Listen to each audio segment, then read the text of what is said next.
انسان کی زندگی کی حقیقت کو سمجھنا ہے تو آپ کو چند مثالوں پہ غور کرنا ہوگا۔ جس طرح کسی ایگزامینیشن ہال میں ایک بچہ پیپر دینے بیٹھتا ہے تو اس کے پیپر کے ٹاپ پہ لکھا ہوا ہوتا ہے کہ 3 گھنٹے کا پیپر ہے یا 2 گھنٹے کا پیپر ہے، اور اس 2 گھنٹے یا 3 گھنٹوں کے بعد اس کو یعنی کہ جتنا کام اس کا کمپلیٹ ہوا ہے یا انکمپلیٹ ہے اس کو اس ایگزامینیشن ہال میں بیٹھنے نہیں دیا جاتا، اس سے پیپر چھین کر ایگزامینیشن ہال سے آؤٹ کر دیا جاتا ہے۔ انسان کا اس جہاں میں بھی حقیقت یعنی کہ بالکل ایسا ہی ہے جیسے ایک اسٹوڈنٹ کا ایگزامینیشن ہال میں ہوتا ہے۔ جب انسان اس دنیا میں آتا ہے تو وہاں سے اس کا کاؤنٹ ڈاؤن اسٹارٹ ہوتا ہے کہ جہاں تک جس لمحہ جس سیکنڈ تک اس نے زندہ رہنا ہے، اس سیکنڈ کے ایگزیکٹ کمپلیٹ ہونے کے بعد جتنے کام اس انسان کے کمپلیٹ ہوئے ہیں اس دنیا میں یا نہیں ہوئے ہیں، بہت سارے امپورٹنٹ کام اس نے کمپلیٹ کرنے تھے، کوئی مہلت کوئی اجازت اس کو نہیں دی جائے گی اور اس کا روح پرواز کر جائے گی، یعنی کہ وہ طاقت جو اس کو کنٹرول کیا ہوا انسان کی زندگی کو اس کی روح کو قبض کر لے گا۔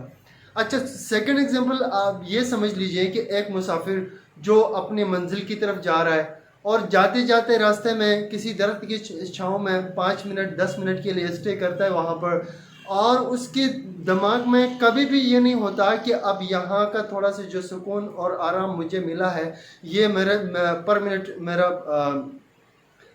یہاں پہ مجھے رہنا ہے، یعنی کہ کبھی بھی اس کے ذہن میں یہ بات نہیں آتی، بلکہ بار بار اسے اپنا منزل ستاتا رہتا ہے، وہ اپنی منزل کے بارے میں سوچتا رہتا ہے کہ تھوڑا سا ریلیکس کروں اس کے بعد اپنی منزل کی طرف نکل جاؤں۔ انسان کا اس جہاں میں رہنا بھی بالکل ایسا ہی ہے، جس طرح وہ مسافر 5-10 منٹ کے لیے آرام کرتا ہے اس کے بعد اپنی منزل کی طرف نکل جاتا ہے، انسان بھی 5-10 منٹ آپ سمجھ لیجئے انسان کی زندگی کو، اس کے بعد اسے چلے جانا ہے یہاں سے، اور انسان کو اس کا موت پوری زندگی اسے بار بار یاد دلاتا رہتا ہے۔ اب یہ ضروری نہیں ہے کہ کوئی بھی انسان کسی بھی ریلیجس کسی بھی سیکٹ سے ہو، کسی بھی علاقے میں کسی بھی کنٹری میں رہتا ہو، لیکن موت کا ڈر اور موت کا خوف سے کوئی بھی انسان یعنی کہ موت کے خوف کے بغیر یعنی ہر ایک میں موت کا خوف ضرور موجود ہے۔ میں ہوں سلیمان اور آپ دیکھ رہے ہیں لائف چینجر۔ آج کے اس ویڈیو میں میں 10 ایسے اعمال یا انسانی زندگی کے حقائق کا ذکر کروں گا آپ کے سامنے، کہ ان میں سے بہت سارے ایسے ہیں جنہیں ہمیں کرنے کا حکم دیا گیا ہے، اور بہت سارے ایسے ہیں جن کو کرنے سے ہمیں منع کیا گیا ہے، یعنی کہ ان اعمال کا ہماری زندگی چاہے وہ دنیاوی زندگی ہو یا اخروی زندگی ہو بہت بڑے اثرات ہماری زندگی پہ مرتب ہوتے ہیں۔ اوکے، جس طرح انسان اس جہاں میں آتا ہے تو انسان بالکل ریلیکس نہیں ہوتا، اللہ کے دوسرے مخلوقات کے مقابلے میں انسان کے بہت سارے دشمن، ایک طرف سے دنیا کے حالات، کبھی بیماریوں سے لڑنا، اور کبھی انسان سے ہی تنازعات لڑائی جھگڑے، پھر ایک طرف سے نفس محاذ کھول کے بیٹھا ہوا ہے، وہ ہمیشہ اپنے آپ انسان کو برائیوں کی طرف کھینچ رہا ہوتا ہے، دوسری طرف شیطان کو اللہ تعالیٰ نے اتنی رسائی اس کو دی ہوئی ہے کہ وہ ہمارے خون کے رگوں میں سے دوڑتا ہوا ہمارے دل میں آ کر ہمیں برائیوں کی طرف کھینچ رہا ہوتا ہے، مختلف طرح کی وسوسے ڈال رہا ہوتا ہے۔ ان تمام دشمنوں کے مقابلے میں انسان کو مرنے دم تک لڑتے رہنا ہوتا ہے۔ جس طرح میں نے بتایا کہ شیطان کو اللہ تعالیٰ نے اس طرح اتنی طاقت اس کو دی ہے کہ وہ انسان کے خون کی رگوں میں سے دوڑتا ہوا آ کر دل میں بیٹھ کر برائیوں کی طرف راغب کر دیتا ہے، اور ان تمام کے باوجود اللہ تعالیٰ نے انسان کے اوپر جو سب سے بڑا کرم اور سب سے بڑا رحم کیا ہے، اور ایک ایسا ہتھیار انسان کو پرووائڈ کیا ہے کہ جس کا اگر انسان شکر کرے تو یعنی کہ شکر کا ورڈ ہی اس کے لیے بالکل کم پڑتا ہے، وہ ہے توبہ۔ یعنی کہ فرسٹ پوائنٹ جو میں ڈسکس کرنے والا ہوں آج وہ ہے توبہ۔ آپ فرض کیجئے کہ انسان ان تمام دشمنوں کے سامنے، جیسے میں نے کوٹ کیا، نفس کے سامنے، شیطان کے سامنے، دنیاوی حالات کے سامنے بالکل مجبور ہو کر اپنی پوری زندگی اپنے رب کے خلاف، اس کے احکامات جتنے بھی تھے ان کے خلاف جو ہے نا کام کرتا رہا، اپنے جسم کو، اپنے نفس کو چلاتا رہا، ایون کہ اپنی زندگی کی آخری لمحات، موت سے چند لمحات یعنی کہ بیک پہ اس نے توبہ کیا، تو اللہ تعالیٰ کہہ رہے ہیں کہ میں اس کے سارے گناہوں کو معاف کر دوں گا۔ یعنی کہ توبہ ایک ایسا ہتھیار اللہ تعالیٰ نے انسان کو دی ہے کہ اگر پوری زندگی 100 سال، 150 سال، جتنے عمر انسان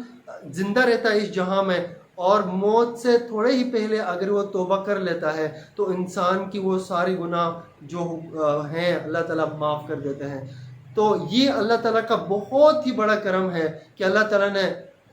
ان تمام دشمنوں کے ساتھ ایک ایسا راستہ بھی، ایک ایسا دروازہ بھی کھول دیا انسان کے لیے کہ وہ سب کچھ اللہ کے اپوزٹ جانے کے بعد صرف ایک ہی دفعہ موت سے پہلے اپنے رب کی طرف راغب ہو، تو اس کے بعد بھی اللہ تعالیٰ اس کے لیے دروازے کھول دیتے ہیں۔ تو ہمیں اپنی زندگی میں ہمیشہ کے لیے یہ ریالائز کرتے رہنا چاہیے، سب سے پہلے تو گناہوں سے بچنا چاہیے۔ اگر پھر بھی انسان ہے، ہمیں اللہ تعالیٰ کا کھلا ہوا دروازہ یعنی توبہ کا دروازہ، اس کی طرف ضرور نگاہ رکھنی چاہیے، اور اپنا ہر گناہ، ہر کوتاہی کے بعد ہمیں ضرور توبہ کرتے رہنا چاہیے۔ یہ اللہ تعالیٰ کا بہت بڑا کرم ہے انسان پر۔ دوسری بات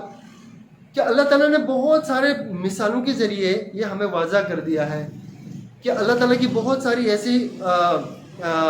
خوبیاں ہیں کہ انسان ان خوبیوں کو اپناتا ہے تو اللہ تعالیٰ بہت زیادہ خوش ہو جاتے ہیں۔ لیکن 2 خوبیاں ایسی ہیں،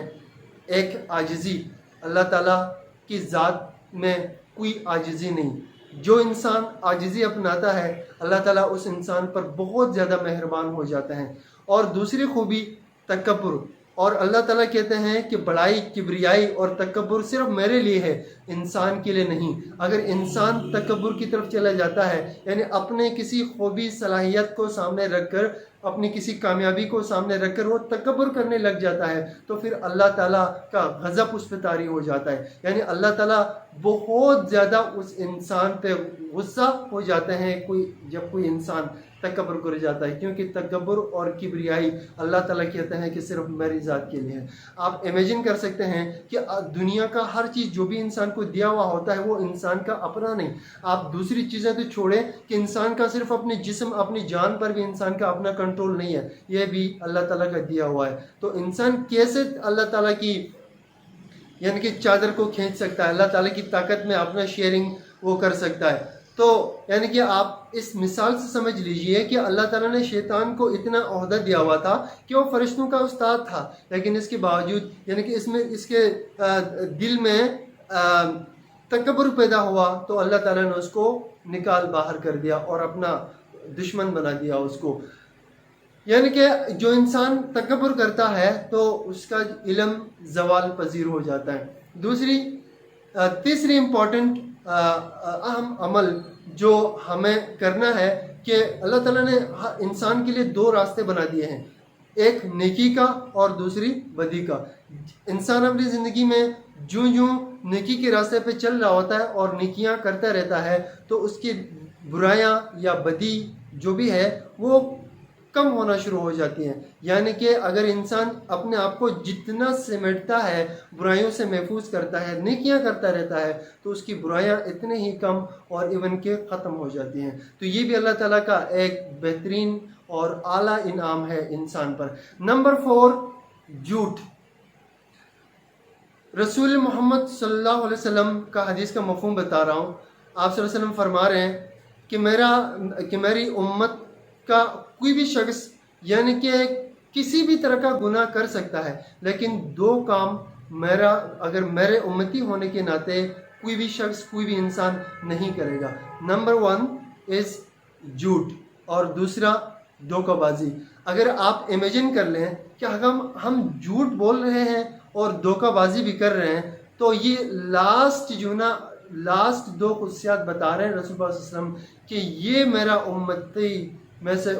امت میں سے کوئی بھی شخص جھوٹ اور فریب اور دھوکہ کبھی بھی نہیں کر سکتے. اگر ہم جھوٹ بولتے رہیں گے،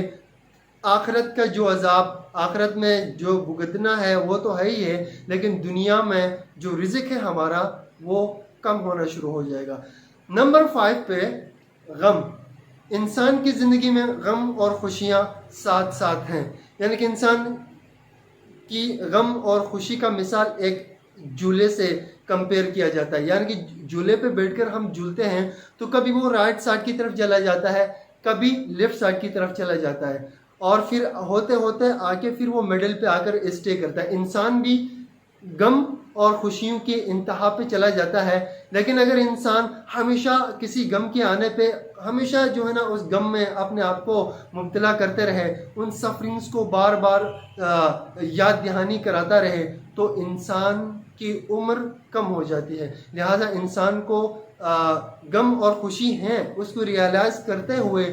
اپنے کسی بھی طرح کا کوئی بھی غم، کوئی بھی مصیبت پریشانی سامنے پیش آتی ہے تو ہمیں اپنے اوپر طاری نہیں کرنی چاہیے اس کو. یعنی کہ لمٹ تک انسان کا نیچر ہے، ہم غم سہیں گے، لیکن ہم نے بار بار اس غم کو اپنے اوپر طاری نہیں کرنا، ورنہ انسان کی عمر کم ہو جائے گی. نمبر 6 پہ صدقہ. ہر طرح کی بلائیں، مصیبتیں، اذیتیں، ہر طرح کی دشمن انسان کے سامنے جب تک وہ زندہ ہے انسان کے پیچھے پڑے ہوئے ہیں، لیکن اللہ تعالیٰ نے ایک اور ایسا ذرائع انسان کے لیے پیدا کیا ہے کہ جب تک انسان صدقہ کرتا رہتا ہے اللہ تعالیٰ کے راستے میں، اللہ تعالیٰ کے نام پر، جتنے بھی بلایاں، مصیبتیں، بلائیں ہیں وہ سب اللہ تعالیٰ روک دیتے ہیں. اور اس کے بعد نمبر 7 پہ ایک بہت ہی امپورٹنٹ چیز جو کہ اسلام کا بہت ہی بنیادی شعار ہے کہ جس معاشرے میں انفرادی طور پر یا اجتماعی طور پر لوگ عدل و انصاف کو پسند کریں گے، وہاں سے ظلم چاہے وہ انفرادی طور پر ہو یا اجتماعی طور پر ہو ختم ہو جائے گا. اس کے بعد نمبر 8 غصہ. یہ انسان کی ایک فطری جبلت ہے، انسٹنکٹ ہے. اگر یعنی کہ غصہ انسان کے کنٹرول سے باہر ہو جائے تو یہ انسان کی عقل کو، انٹلیکٹ کو، وزڈم کو ڈسٹرائے کر دیتا ہے. اور انسان کا عقل انسان کے لیے کتنا امپورٹنٹ ہے. انسان اپنی زندگی میں جتنے بھی ڈیسیجن لے لیتا ہے کسی بھی سچویشن پہ وہ اپنی عقل کی بیس پر لے رہا ہوتا ہے. اگر جس انسان کا غصہ اس کا ماسٹر بنا ہوا ہے، یعنی کہ غصہ ہمیں کنٹرول کر رہا ہے، تو آپ سمجھ لیجئے کہ ہمارے عقل کا جو لیول ہے وہ غصہ ختم کر دے گا. اس کے بعد نمبر 9 پہ پیشمانی. اللہ تعالیٰ کی خوبی ہے، اللہ تعالیٰ خود سخی ہیں اور سخاوت کو بہت زیادہ پسند کرتے ہیں. آپ جب کوئی بھی چیز خرچ کرتے ہیں اللہ تعالیٰ کے راستے میں، اپنے اوپر یا اپنے خاندان، فیملی کے اوپر خرچ کرتے ہیں آپ، اگر وہ خرچ کرنے کے بعد آپ کے دل میں تھوڑا سا بھی پیشمانی آئے تو سمجھ لیجئے کہ آپ کی سخاوت زوال پذیر کا شکار ہے. نمبر 10 پہ میں سمجھتا ہوں کہ یہ ہمارے لیے، ہماری سوسائٹی کا سب سے بڑا مسئلہ ہے، اور یہی ایک ہی بات، یہ ایک ہی عمل ہمیں ناکامی کے دہانے تک پہنچ دیتا ہے، چاہے وہ دنیاوی ہو یا اخروی ہو. وہ ہے غیبت. آپ غیبت کی مثال اس طرح سے سمجھ لیجئے کہ ایک شخص کروڑوں ڈالرز خرچ کرتا ہے اور ایک بہت بڑی عمارت تعمیر کرتا ہے. اس کے بعد جب وہ عمارت مکمل ہو چکی ہوتی ہے تو وہ حکم دیتا ہے کہ آپ اس کو بلڈوز کر دیں، اس کو گرا دیں اور ختم کر دیں. دنیا کی لوگ کیا کہیں گے اس کو؟ پاگل، بیوقوف. بالکل اسی طرح ہم اعمال کرتے ہیں پوری زندگی، راتوں کو جاگ کر تہجد کرتے ہیں، قرآن کی تلاوت کیا کرتے ہیں، اللہ تعالیٰ کے راستے میں صدقات دیا کرتے ہیں، غریبوں کی مدد کیا کرتے ہیں. یعنی جتنے بھی نیک اعمال اپنی زندگی میں ہم کر سکتے ہیں کرتے رہے، اعمال کا انبار لگا دیا، پہاڑ کھڑے کر دیے. لیکن اگر ایک عادت ہم نے نہیں چھوڑی، یعنی کہ یہ ایک عمل ہم نے اپنایا، تو ہمارے وہ تمام اعمال اس عمارت کی طرح برباد ہو جائیں گی جس نے اس عمارت کو تعمیر کرنے کے بعد بلڈوز کر دیا تھا. وہ ہے غیبت. اگر ہم اعمال کرتے رہے، اس کو بچایا نہیں، ہم کسی بھی شخص کے بیک پہ اس کی کوئی ایسی بات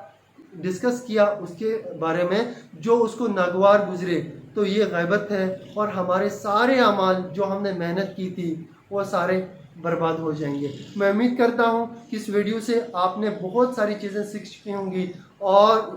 ہوں گے، لیکن میں آپ کو یہ بتا رہا ہوں، یہ صرف آپ کو بتانا ضروری نہیں بلکہ مجھے اور آپ کو ان میں سے جتنا ہو سکتا ہے اپنی زندگی میں امپلیمنٹ کرنا بھی ضروری ہے، اور اس میں میرا بھی فائدہ ہے اور آپ کا بھی فائدہ ہے۔